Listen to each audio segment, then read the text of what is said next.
Hey, how you doing? This is John, and welcome to John's Long Box. Today we're looking at Fantastic Four, number 262. This is from the John Byrne era of Fantastic Four, which is just a phenomenal run of comics. The Trial of Reed Richards.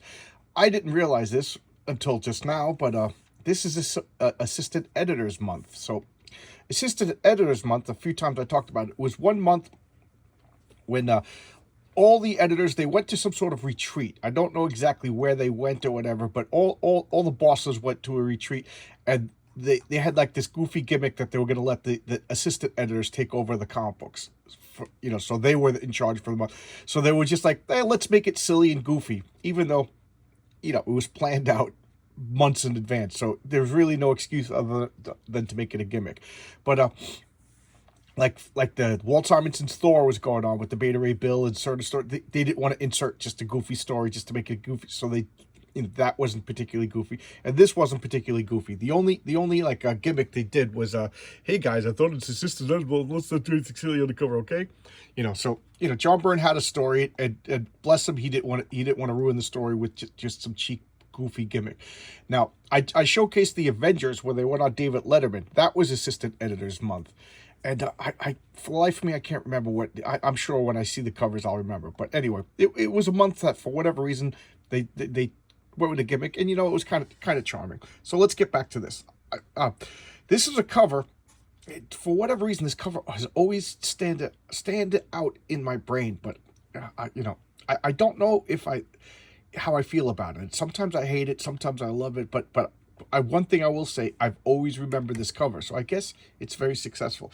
And you can see, I think there's like a nice Jack Kirby-ness. Like look at the shadowing and shading on the cover. To me, that's very like Jack Kirby inspired.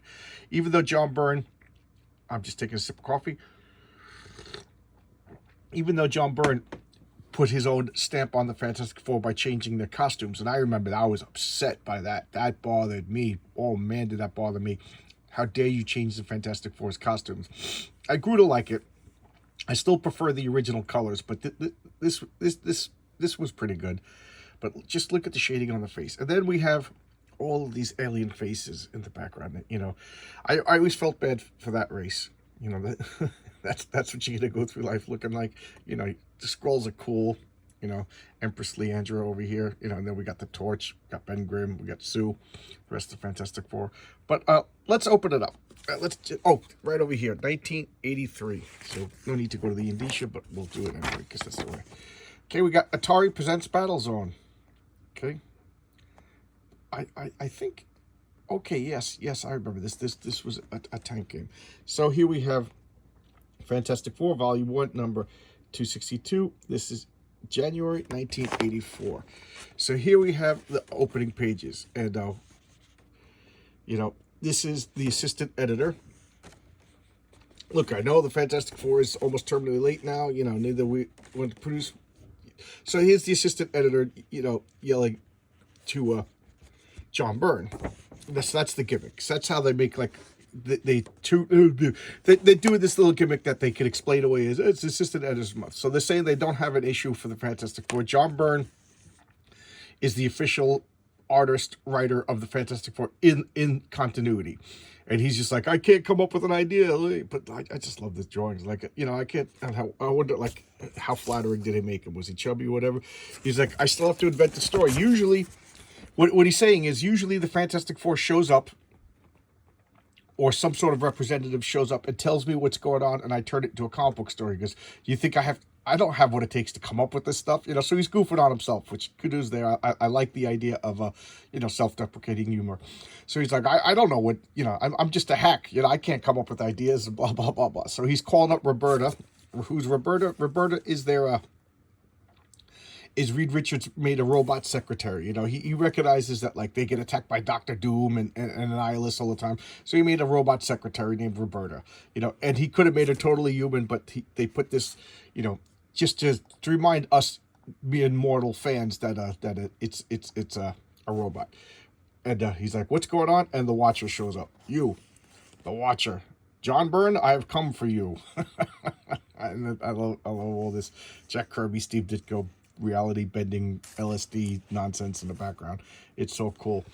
And then his wife, she's like, what did she say? I'm off to that Westinghouse shoot. Yeah, I think, if my memory serves correctly, that John Byrne's actual wife was like a fashion editor or fashion photographer or something like that, and her contribution to the Fantastic Four was she would submit like outfits for like the women to wear. So like John Byrne, I think his wife was just like comic book costumes or comic book outfits, like regular human outfits are kind of hokey. Come on, man, like draw some real clothes. And what she would do is she would submit designs for the females. Maybe she did the males too, I don't know, but she would design costumes, and I keep saying costumes when I meant to say outfits. So now she's gone. Where'd they go? John, so I wonder, this is probably what John Byrne's work area does look like. Nice, well lit area. I don't know. So Andrea Braun Byrne's husband no longer exists in mortal terms.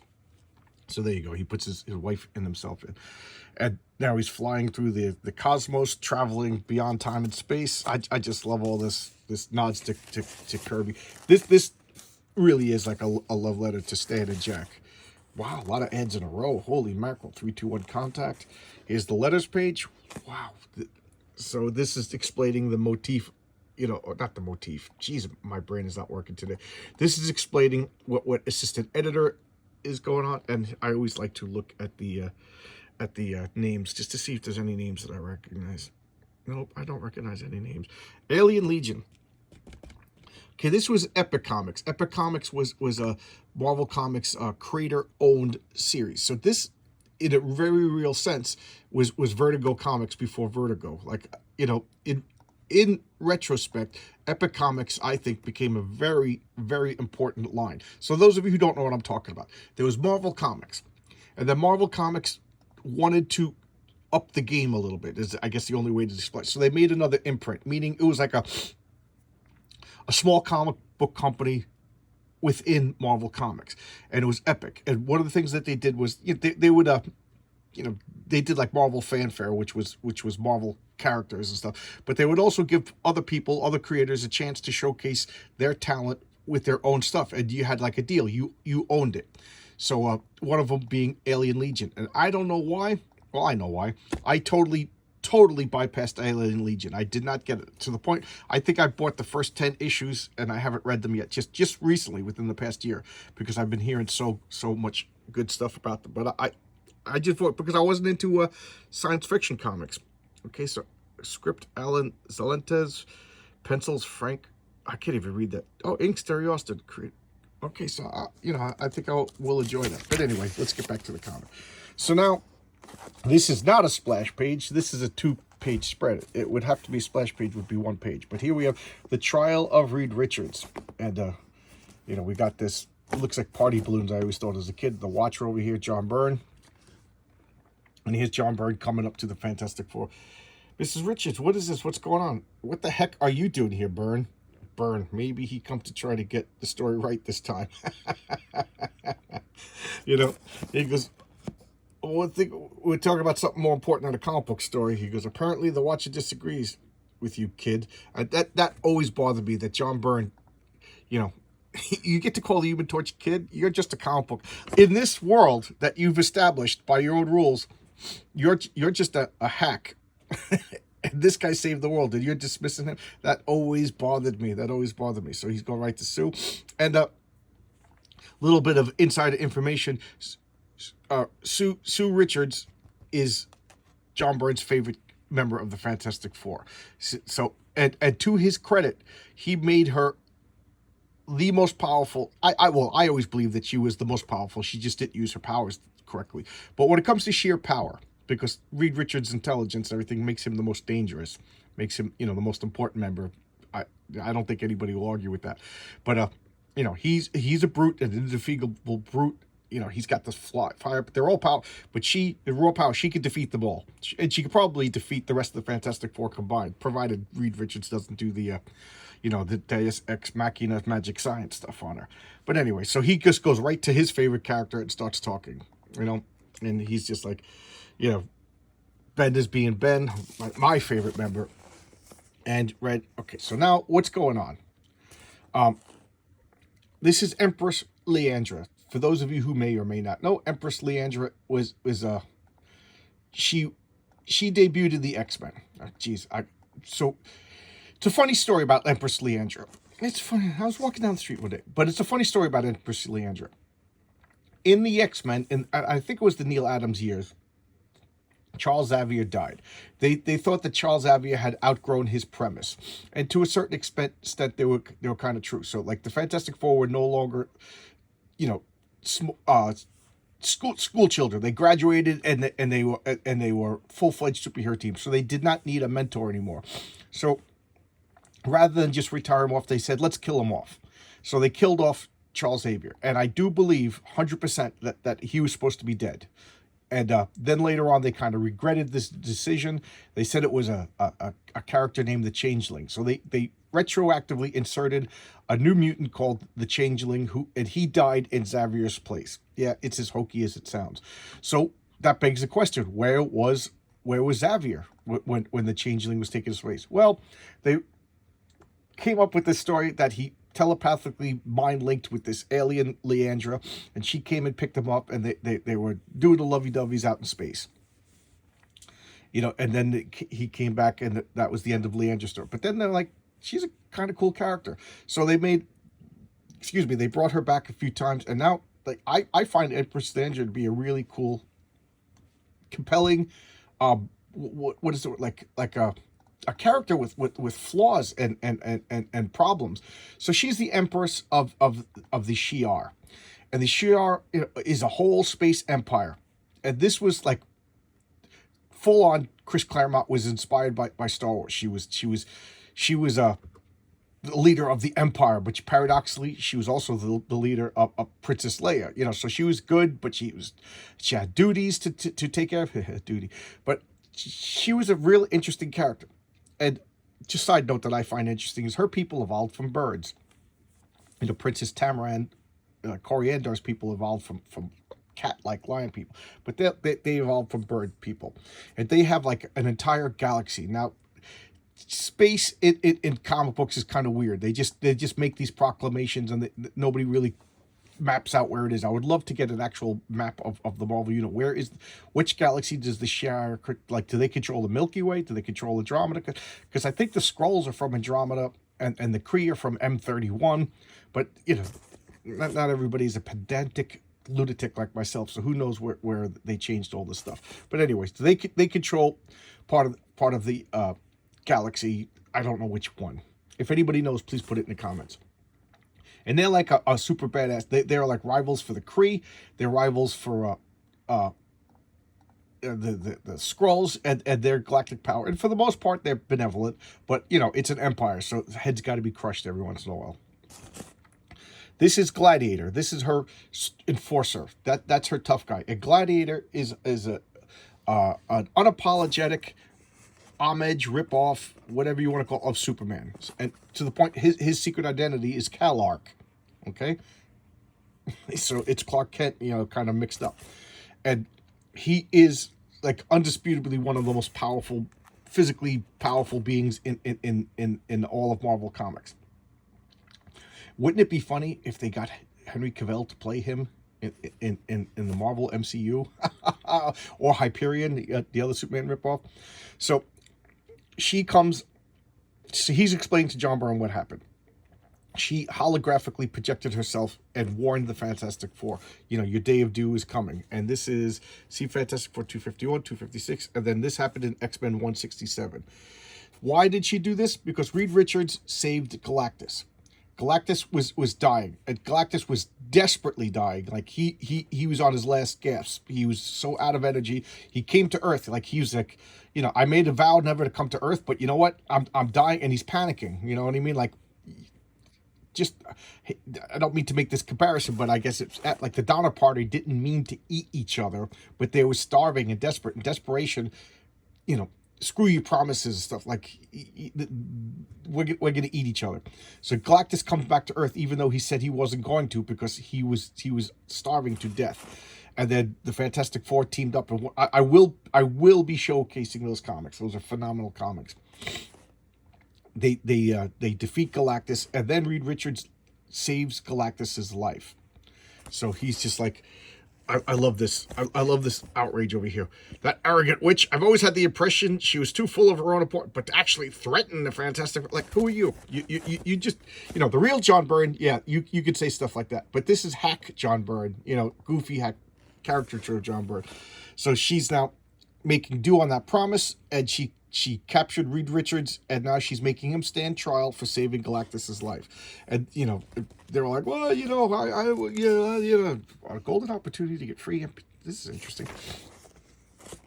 So this is the judgment system, magic science. These are the party globes over here. What they are is they're like the collective, collective nonsense of all these races stuff, like based on the law systems of like 1,000 worlds or whatever. When all of them every time they turn white, somebody thinks he reads innocent. If all of them turn white, then he becomes innocent. Then he's judged innocent. But if they turn black or something like that, then he's guilty. I'm drinking my coffee over here. So they're like, huh? And they just accept it.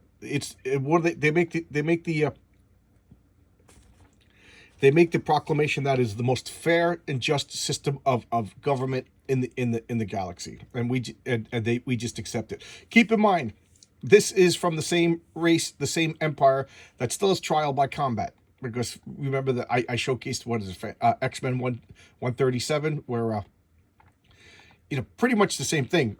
Jean Grey turned into Dark Phoenix and blew up a planet that was subject to the Shi'ar laws, and killed 4 billion people, and that they were going to judge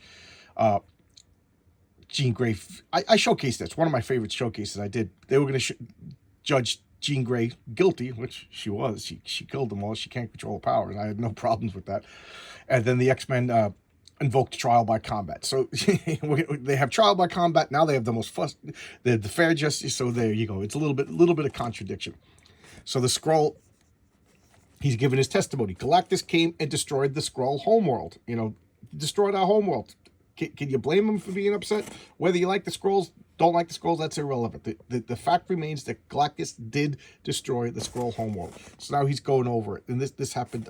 So they show, I forget exactly what issue it was, but this is what happened. Nova came, Galactus came and destroyed the Skrull homeworld. And then we have TSR, the company that originally did Dungeons & Dragons, doing Star Frontiers, and this is all just wonderfully explaining everything that happened when there was a bunch of, Skrulls were a starfaring empire, so a lot of Skrulls actually survived, so that's why he's here, and he's, justifiably pissed. Wouldn't you be? Somebody came and blew up your homeworld, and look at him, he's just like, he's right.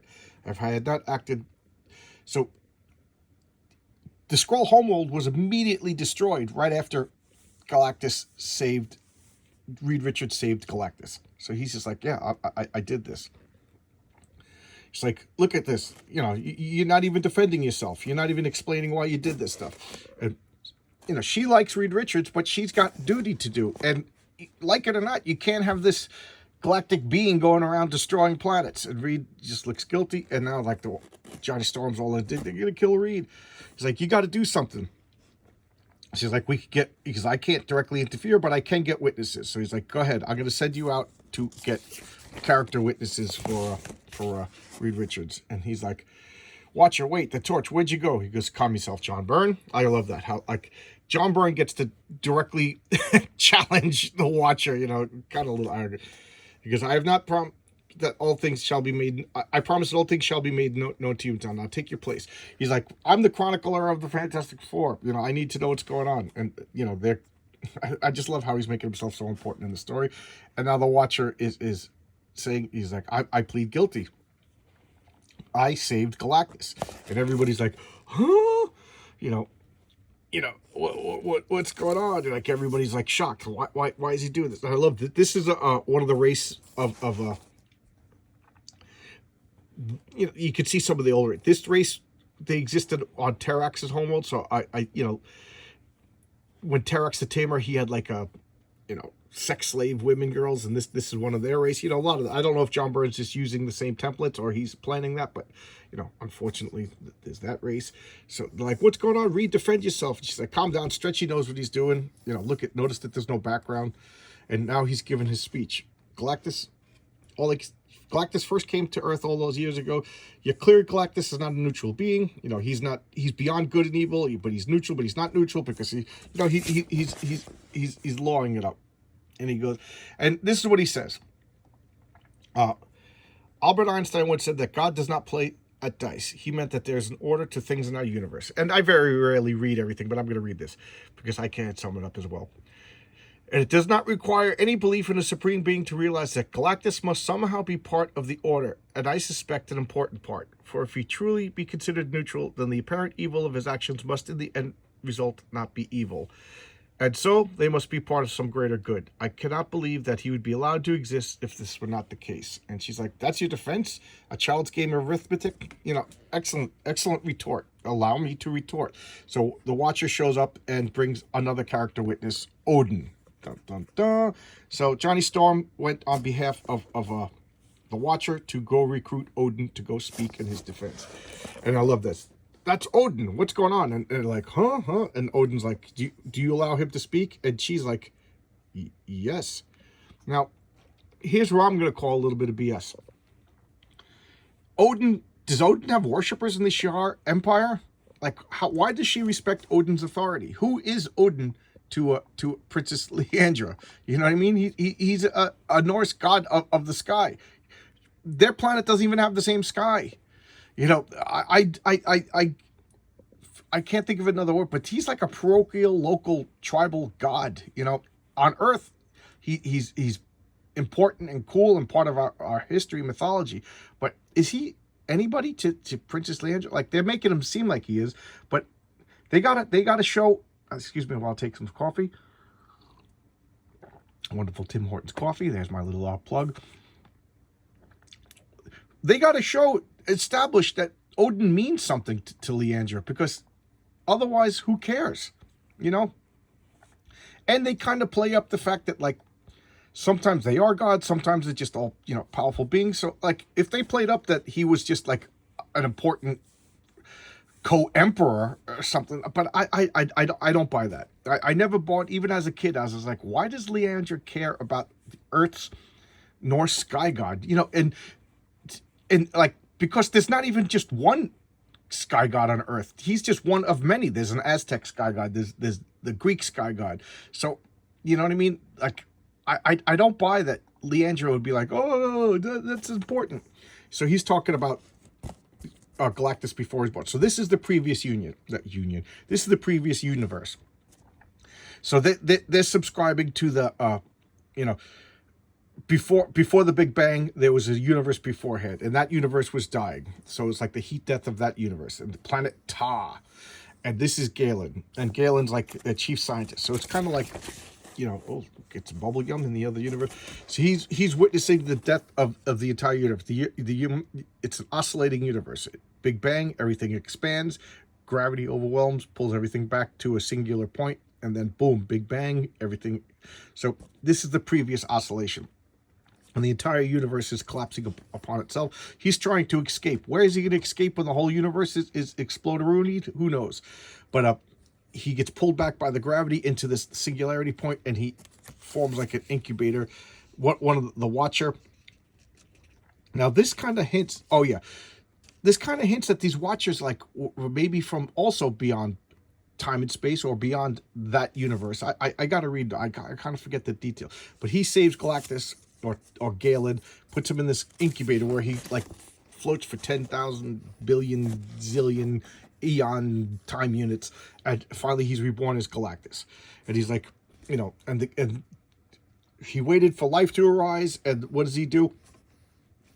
He says he goes, he is like a storm. He tests the warriors to see if they're worthy. So if you could defeat Galactus, Earth isn't unique and it's the only planet that defeated Galactus.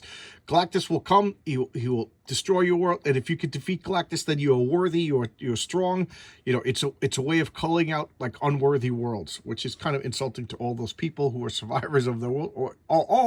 Okay, so we deserve to die. It was our own fault that Galactus came to kill us. You can tell where my point of view is.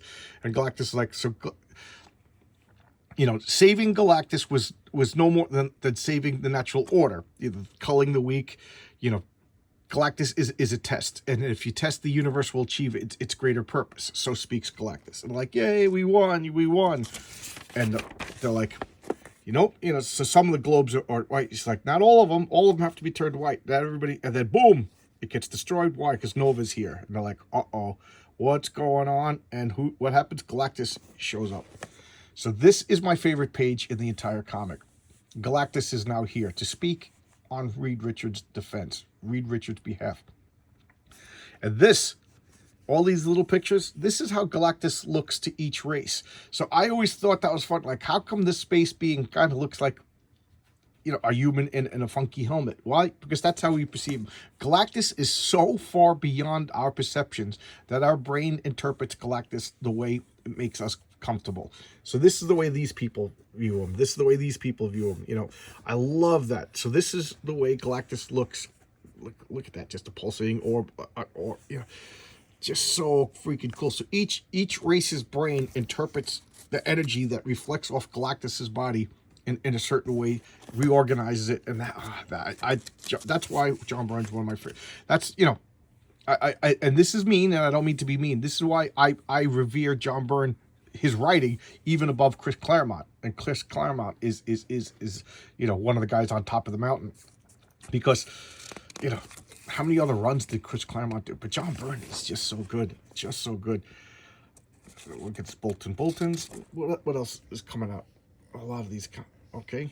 I'm not going to get into this because I don't want to break the momentum. Here we got some James Bond. Her Majesty's Secret Service. Wow, it's got to change to His Majesty's Secret Service. Wow. So Galactus has come. This guy's like, oh, look, could you blame him? Everybody witnessing this trial is freaking out. They're running around, freaking out.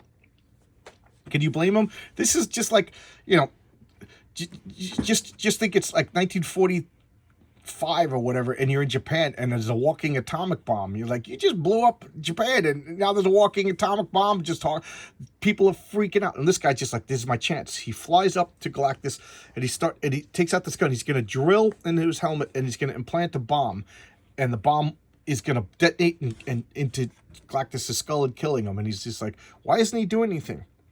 Why isn't Galactus reacting to me? He's like, I just love this. He's like, does Galactus, does he care?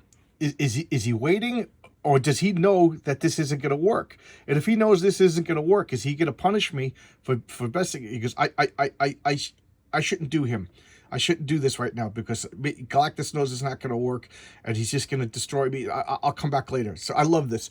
This guy defeated himself. The awesome majesty and power of Galactus just overwhelmed this guy. Odds are Galactus probably didn't even notice, or maybe he did notice. Galactus is on another level. So here's the Watcher and Galactus talking, and she's just like, back off, we'll deal with you. He goes, Magistrate, and she threatens him, and I love this. Magistrates, have a care. I'm sworn ever to protect, but against Galactus, I have not the power. So that's the first time this arrogant guy, and she's just like, it doesn't matter.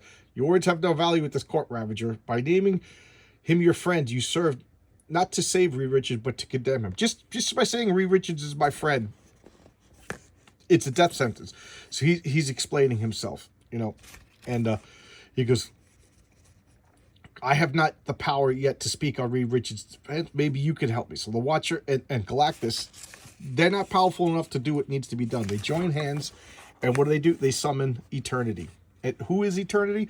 Well, you saw a joke version of Eternity in the Thor movie, as the magical plot wish device. But Eternity is the sum total of all life in the universe. And Reed Richards is like, Eternity? Because Doctor Strange told me about him, a single being who is the sum total of all life in all things in the universe. So to turn this into another nerd franchise, this is the physical representation of the Force, right? You know, the Force is a magical energy being that surrounds us and binds us, you know. So just think of him as but every living thing, every living being is part of eternity. So for all intents and purposes, this is Marvel God.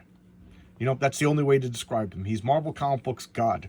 So this is, you know, he's different than, like, you know, the biblical God, but for all intents and purposes, it's the comic book version. But like in Marvel version, all life on Earth collectively contributed to his creation. You know, the biblical God is the other way around, but whatever. You know, we're talking about comic books here.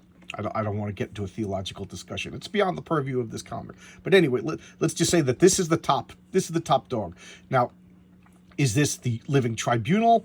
Is the living tribunal above them? Or not? Is there the biblical God above? I'm it's kind of like nebulous. It's kind of like, you know, ask the create, but I kind of like that. The fact that there is room for argument because it's beyond the comprehension of even Reed Richards and us. So he's speaking on behalf of Galactus. So he, if I had not summoned you, Father, the power and knowledge here needed is this day. So he's acknowledging eternity as his Father. Because I've known all things, I've seen this before. He goes, let me partake a spark of the knowledge unspeakable.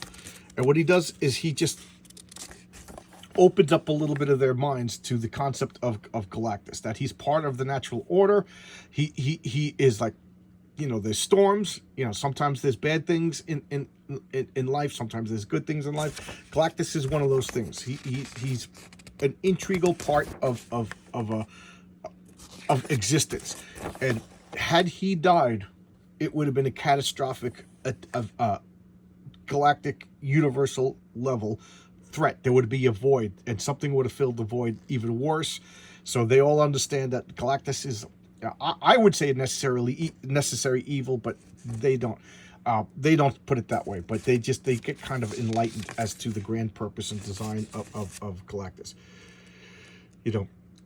And they all understand. There's Reed Richards part of it. The purpose and destiny, you know, to all mortals present this is the cosmic truth made, and with it comes a plane of realization, the image of the universal shown of Galactus and his consequence, that great destiny so suddenly snuffed out like a lone candle in a cold night. You know, John Byrne, he studied at the altar of Chris Claremont, so purple. So he said this is the story, and the assistant editor is just like, nobody's gonna believe this. you know, you could rush it off, but this is nuts. Nobody's gonna believe this. And then, of course, the Watcher comes to reassure John Byrne and explain everything. To render things thus would be to rob the life kind of free will, and the cosmos must. So, the cosmos is deprived of that freedom. So Galactus represents freedom. Galactus represents free will. I find it to be kind of hokey solipsism, but Galactus will go on. The testing will continue until that distant day he finds the world with enough power to stop him, to end his time. But he did find the world that stopped him. They found Earth. Earth stopped him. But what do I know? So anyway, you know, on that day Galactus shall perish, and on that day the universe shall mourn. So, okay. This is probably one of the best comics ever made. I love this comic. It is an important comic. It's like I said, it's like a love letter to Jack Kirby and Stan Lee. Even John Byrne kind of subtly altered his art and inking style a little bit. It is just awesome. The problem is I don't buy it. Galactus kills planets. You know, he's a test. So you're gonna tell me that if we as humanity couldn't figure out a way to, like, stop storms or plagues or pandemics, you know, they're natural, you know, we would stop them. We would stop them. You know, if you could push a button 4 years ago and bing, bing, there was no COVID pandemic. Everybody here would push that button, you know, except for somebody who's a little damaged. But you know what I mean? So Reed Richards could have ended Galactus. You know, tell that to the Skrulls. Tell it to the innocent Skrull. Tell that to the innocent freaky deaky. Oh, your planet wasn't worth. So I don't buy it. I don't buy it. Even as a kid, I was just like, you know, how is Reed going to get out of this? Because he's guilty. He directly. This is like saying the Joker. You know, the Joker. I'm going to save the Joker. So the Batman pulls Joker up off of off a ledge, off a building, and then thank you, and then he goes and kills an entire school. Batman's kind of responsible for that school. I know Batman didn't do it, but like, you're responsible, Reed. You indirectly helped cause genocide, and you could do all these philosophical grand debates and stuff, but I don't buy it. I never bought it. I love Galactus. He's one of my favorite bad guys. Somebody in the quotes asked me, who's your favorite Fantastic Four villain besides Dr. Doom? And I was like, Galactus. Galactus is hands down an awesome concept, but Galactus destroys planets. He eats planets. You know what I mean? Like, and I'm like, oh, you're a hypocrite. You eat cows. Yes, I do. But you don't think cows would wipe out humanity if they gain sentience and the ability to stop us? You know what I mean? From the point of view of the cows, humans are evil.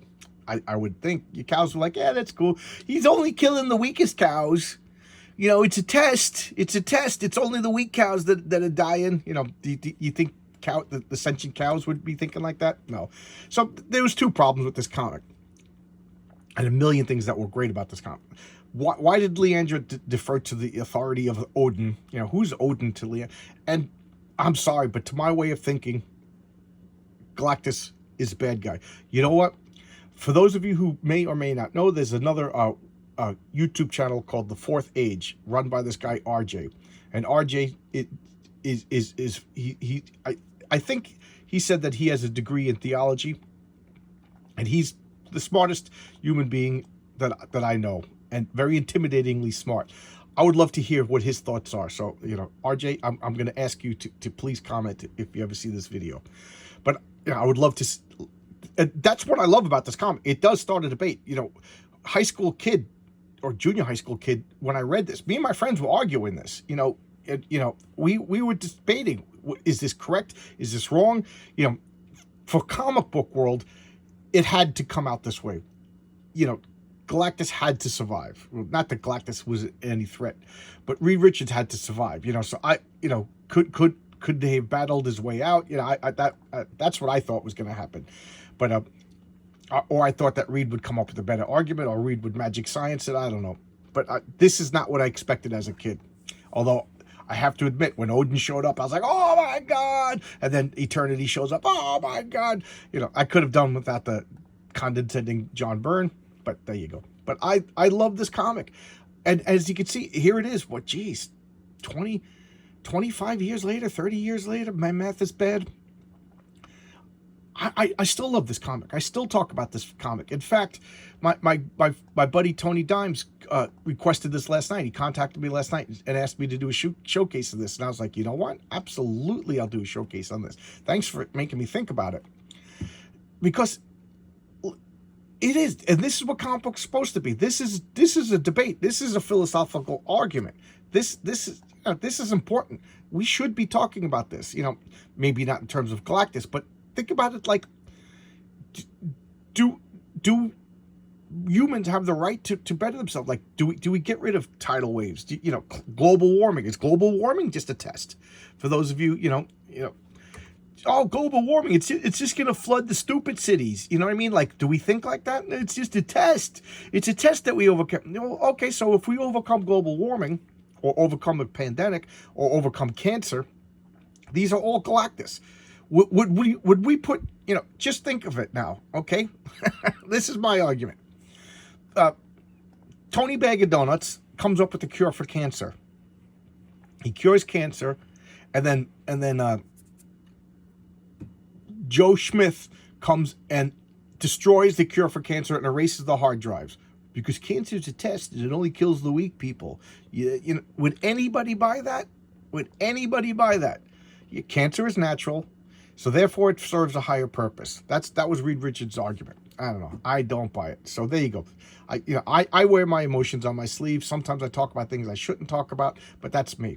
What do you guys think? I'm actively I'm imploring you to tell me what you think. Tony Dimes, thank you so much for bringing this up. This is an excellent comic that I think should be discussed. And those of you who don't know, Tony Dimes is a coworker of mine. He's also has a couple of rap songs out on Spotify. The song that I know is called Sunday Gravy. So check out Tony Dimes, Sunday Gravy, and he's going to be doing a showcase with me in the not so distant future. So there you go.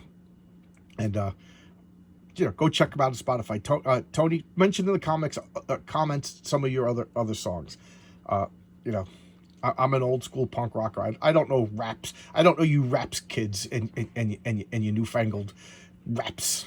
I'm being goofy. But there you go. Thanks a lot, Tony. Thanks a lot, everybody, for checking me out. I can't believe I spoke for 40 minutes, but this is an important comic. So thanks a lot. I'll see you tomorrow. Bye-bye.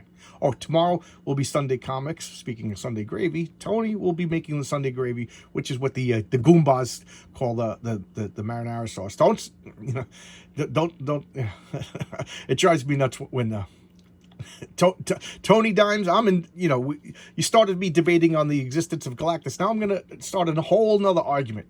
Comment this: gravy is meat based. Okay, it's sauce. It's sauce. Gravy is meat-based, so marinara sauce is not gravy. There you go. My grandfather would be so mad to hear me say that. But there you go, Tony. I'm directly rap challenging you. All right, thanks a lot. See you guys. Bye-bye.